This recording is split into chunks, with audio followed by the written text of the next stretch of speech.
रुड़की के लोगों, हर मजहब हर फिरका का इंसान यहां पर मौजूद है।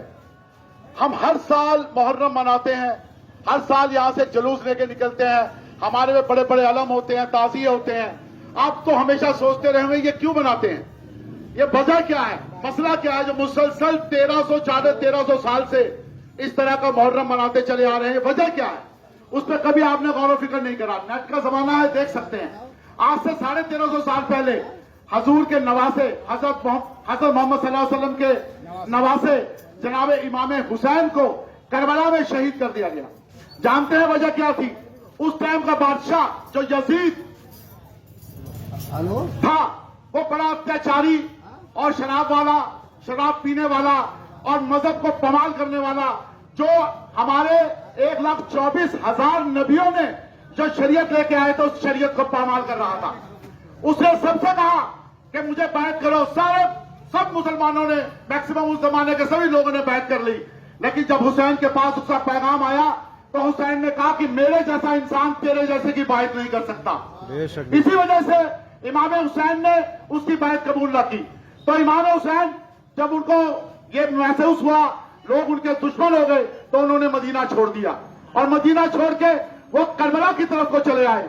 और करबला में पहुंचने के बाद जो इसका एक गवर्नर था इब्ने ज़ियाद, उसने वहां पे इमाम हुसैन को घेर लिया और बहस तलब की। इमाम हुसैन ने कहा देखिए मैं आतंकवाद के खिलाफ, क्योंकि उस टाइम उसने काबे के अंदर घोड़े बनवाए, काबे के अंदर आग लगाई थी, आपको सबको मालूम है, पढ़ के देख लीजिए। और उसने यजीद ने मदीने के अंदर हमारी मस्जिद नबी को पामाल किया था। तो वो शख्स कभी भी हुसैन जो रसूल के दोषे पे सवार हो, कभी भी इस तरह के आदमी की बात नहीं कर सकता था।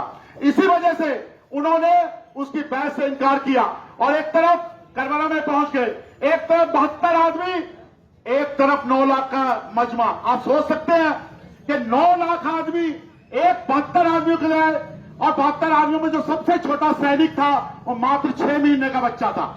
दोस्तों, हम उनकी याद को ताजा करने के लिए उन्होंने उन सबको एक ही दिन में सबको शहीद कर दिया और 72 के 72 जनाजे वहीं पे बेगौर कफन पड़े थे।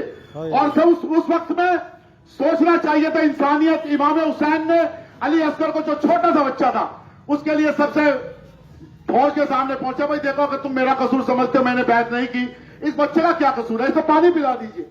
तो लोग उस बच्चे के भी 3 मुंह का तीर मारा, उस बच्चे को भी शहीद कर दिया। तो इस तरह के जालिम लोग थे, उनकी जालिमाना हरकतों को हम 1400 साल से इसी तरह से बेआबरू करते रहेंगे। लब्बैक या हुसैन।